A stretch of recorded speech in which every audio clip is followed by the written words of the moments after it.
Bismillahirrahmanirrahim. Assalamualaikum warahmatullahi wabarakatuh. Mitra setia Sales British Channel, berjumpa kembali dengan Sales British Channel dalam program acara Sejarah Masa Lampau. Kali ini saya akan memulai sebuah pembahasan. Ini termasuk cerita fiksi ya, yang dikarang oleh Ismardi, yang diambil dari buku dari Depdiknas tahun 2004. Cerita fiksi ini merupakan pemenang dari sayembara penulisan naskah buku bacaan fiksi pada tahun di Pusat Perbukuan Depdiknas tahun 2004. Semoga banyak hikmah yang bisa diambil dari cerita ini. Cerita ini menggambarkan sebuah perjuangan masa lalu pada rakyat Indonesia yang berjuang pada masa-masa zaman kolonial.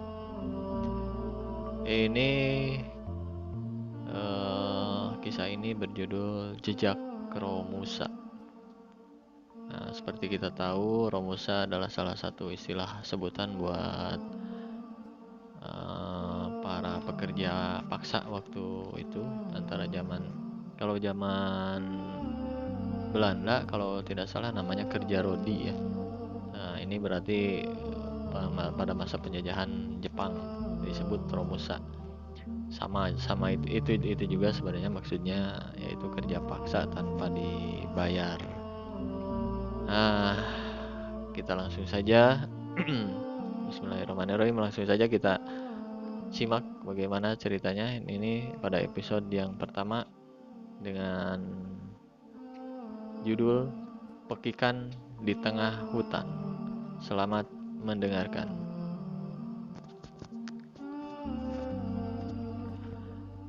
Entah sudah berapa lama lelaki itu duduk mematung.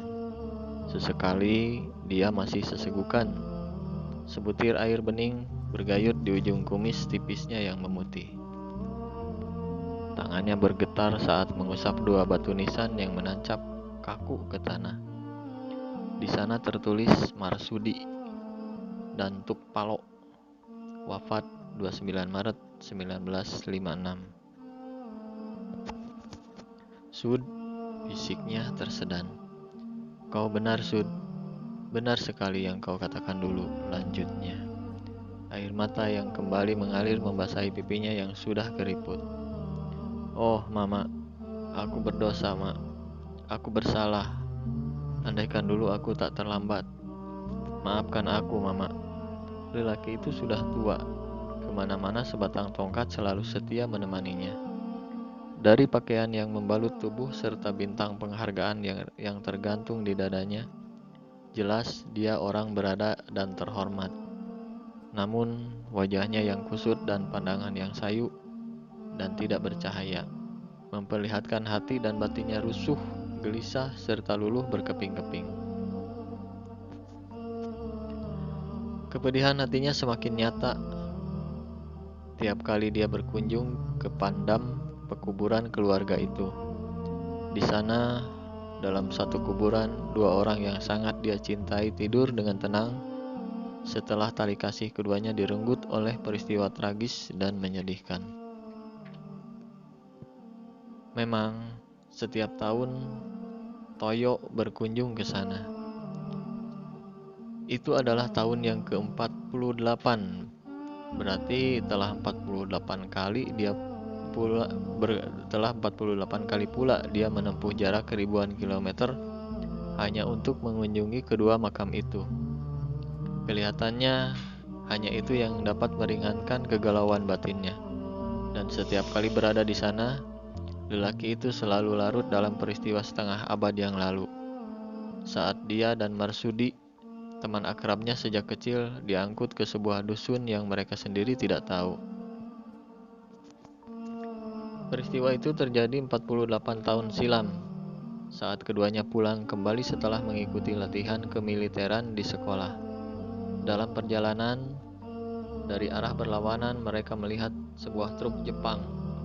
Tak lama kemudian truk itu tiba-tiba berhenti tiga serdadu melompat turun dan mencegat seorang laki-laki setengah baya yang muncul dari jalan setapak. Lelaki itu tengah memikul 2 keranjang. Dia baru saja pulang dari ladang. "Berhenti!" terdengar bentakan keras. Entah karena takut, tuli, atau memang ingin menghindar, lelaki itu terus juga berjalan. "Kamu orang mau ditembak, hah?" Salah seorang dari serdadu itu mengejar dan menendang keranjangnya. Tubuh lelaki itu meliuk dan berputar. Seiring dengan berputarnya kedua keranjang itu, dia terjatuh. Tubuhnya terhimpit oleh keranjang yang penuh berisi singkong. Setelah itu, sebuah tendangan mendarat di rusuknya. Lelaki itu tersedat dan meringis. Singkongnya berserakan. "Jangan, Doro, Tuan. Jangan. Hamba tak bersalah, Doro. Ayo, kamu orang ikut." Hardik, seorang serdadu pula sambil menggelandangnya ke arah truk. Lelaki itu menolak, tapi beberapa pukulan membuatnya tak berdaya. Dia diseret dan dinaikkan ke truk yang tadi. Sud dan Toyo tertegun melihat kejadian itu. Mengetahui ada 2 orang anak laki-laki, para serdadu itu pun bergegas menghampiri. "Hei, kamu, apa lihat-lihat, hah? Kamu ikut ya?" tanya salah seorang mereka. Sud dan Toyo pun surut beberapa langkah. Mereka berpandangan dan berbalik ingin lari. Tapi 3 serdadu itu bergerak lebih cepat. Keduanya ditangkap dan dinaikkan ke atas truk yang telah dipenuhi oleh belasan laki-laki. Tak lama kemudian, truk itu melaju ke arah selatan. Sebelum maghrib, truk tadi memasuki pelabuhan. Di bawah todongan bedil, semuanya diturunkan dan dihalau menaiki kapal, lalu ditempatkan di ruangan berjeruji besi persis seperti ruang penjara. "Masuk, cepat!" teriak serdadu yang bertugas di sana sambil menendang para lelaki itu. Mereka terjembab dan berhimpitan. Selanjutnya pintu itu dikunci. Di dalam kapal, Sud dan Toyo masih berusaha mencari jalan keluar, namun itu sia-sia. Yang mereka terima hanya pukulan dan tendangan.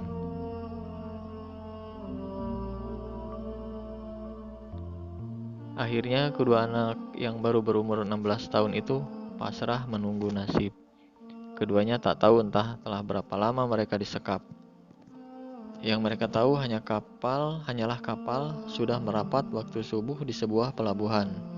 Setelah berlayar beberapa hari, diangkut lagi dengan truk ke satu tempat yang juga kelam bagi mereka.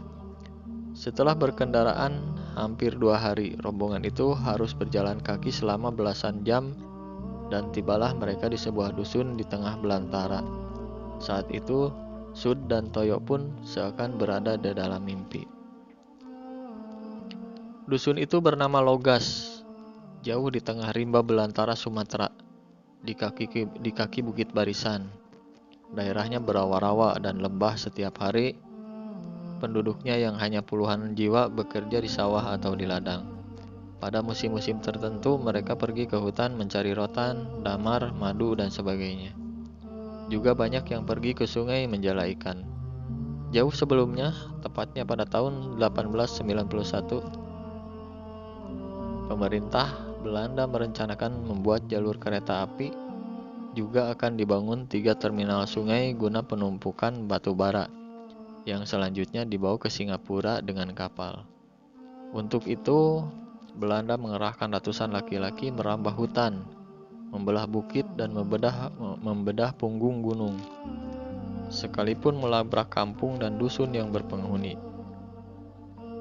Penjajah itu tak peduli, yang penting jalan kereta api dan terminal tadi harus siap. Namun, rencana yang telah matang itu terhenti di tengah jalan.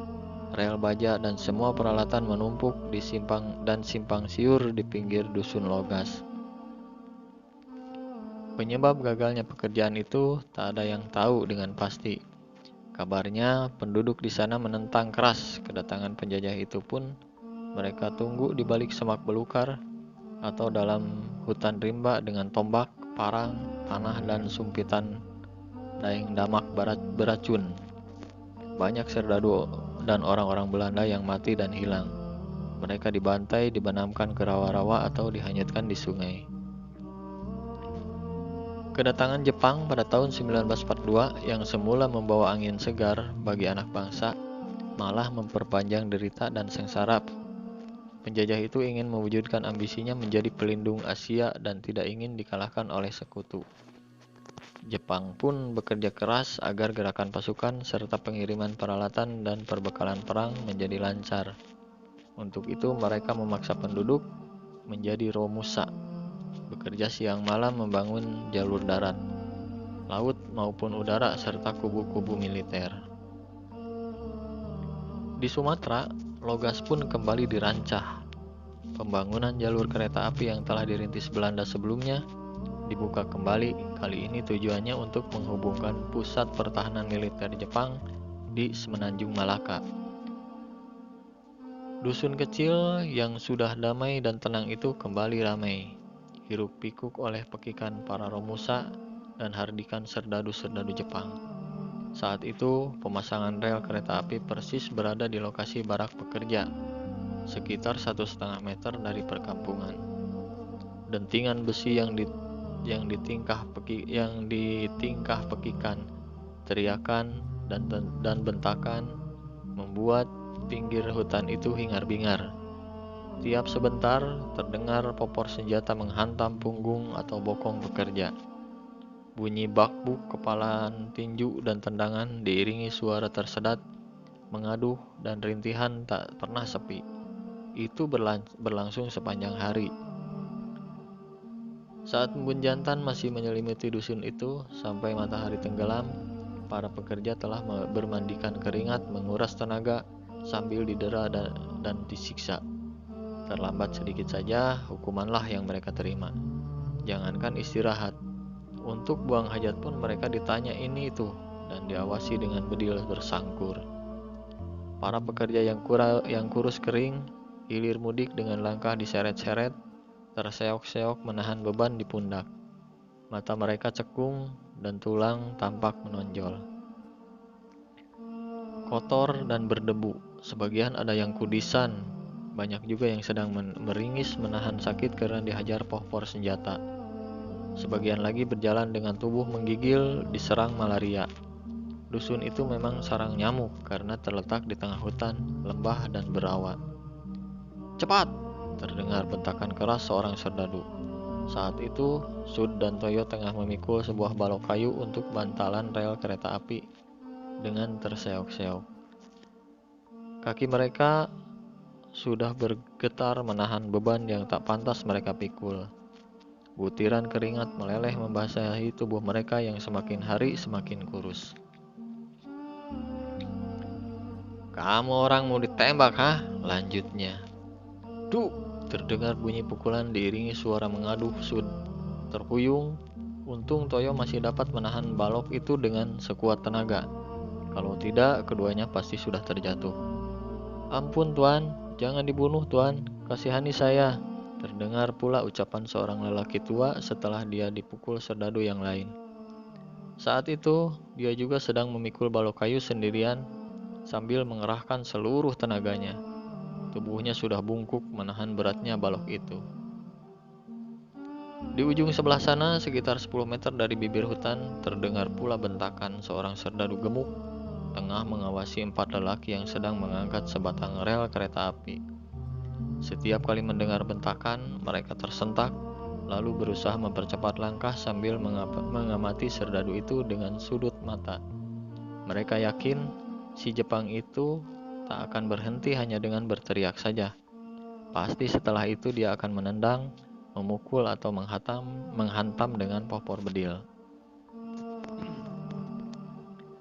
Dugaan itu memang terjadi. Saat keempat lelaki itu mengintip gerakan si Jepang, sebuah hantaman pohon senapan mendarat di bokong lelaki paling belakang. Akhirnya, Bandaro, lelaki itu, setelah terbungkuk, dia meringis menahan sakit dengan beban masih di pundak. Hal itu membuat 3 rekannya di depan kehilangan keseimbangan. Sambil tetap berjalan, mereka berusaha menahan beban berat itu sekuat tenaga, agar tak sampai terjatuh. Saat melangkah, sudut mata mereka selalu mengintip gerakan si Jepang dan tak lagi memperhatikan jalan yang dilewati. Akibatnya mereka semakin lambat. Serdadu tadi naik pitam. Dia melompat. Bandaro kembali kena tendangan. Keseimbangannya hilang. Dia oleng sambil mencoba menahan beban. Namun sia-sia, tenaganya sudah habis. Akhirnya dia pun roboh. 3 lelaki di belakang ikut terjebak dan jatuh.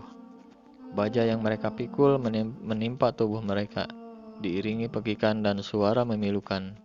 Seorang dari mereka yang berkepala botak mati seketika karena kepalanya remuk. 2 lagi pingsan. Rel itu persis menimpa dada mereka. 1 orang lagi antara sadar dan tidak. Beberapa tulang rusuknya patah. Untuk sesaat kegiatan terhenti. Sud dan Toyo menatap kejadian mengenaskan itu dengan mata tak berkedip. Jantung mereka berdebar. Peristiwa itu luar biasa dan baru pertama sekali pula terjadi. Si Jepang yang menendang lelaki tadi juga tertimpa besi baja. Tadi saat 4 laki-laki itu oleng dan rubuh, Serdadu itu lari dan menghindar, tapi malang sekali dia. Kakinya tersandung batu, akibatnya dia pun terjatuh. Saat itulah ujung baja menimpa kepalanya. Tak ampun lagi, kepala Serdadu itu remuk. Dia berteriak, tapi hanya sebentar. Setelah itu dia menggelepar, meregang nyawa, lalu diam, mati dengan kepala pecah. Serdadu-serdadu lain yang mendengar pekikan itu berhamburan ke sana. Menyadari rekan mereka mati, semuanya kalang kabut. Ada yang berteriak dan merancau. Mereka mengamuk membabi buta. Tak ampun, 3 lelaki yang mengangkat baja tadi menjadi pelampiasan marah mereka. Sepatu para serdadu itu mendarat di rusuk, perut, dan kepala. Ada pula yang menginjak perut, padahal saat itu ketiganya masih tak sadarkan diri. Para serdadu itu belum puas. Mayat lelaki yang kepalanya pecah ditimpa baja tadi, mereka siksa. Sangkur senjata mereka tancapkan ke perut, punggung, dan leher mayat itu bertubi-tubi. 1 orang dari mereka berlari ke barak komandan melaporkan peristiwa yang baru saja terjadi. Beberapa yang lain hilir mudik dengan mata merah karena marah. Sangkur bedil mereka pun berseliweran. 5 orang pekerja robek kaki dan punggungnya. Mereka benar-benar tak berperi kemanusiaan. Mereka tak lebih dari binatang. Keadaan sangat mencekam, hening dan sunyi, bak malaikat maut sedang lewat. Semua pekerja menatap kejadian itu dengan mata tak berkedip. Kaki dan tubuh mereka menggigil. Jangankan bergerak, bernapas pun mereka seakan tak berani. Mereka takut karena hal itu bisa membuat kemarahan setan-setan Jepang itu semakin naik ke ubun-ubun.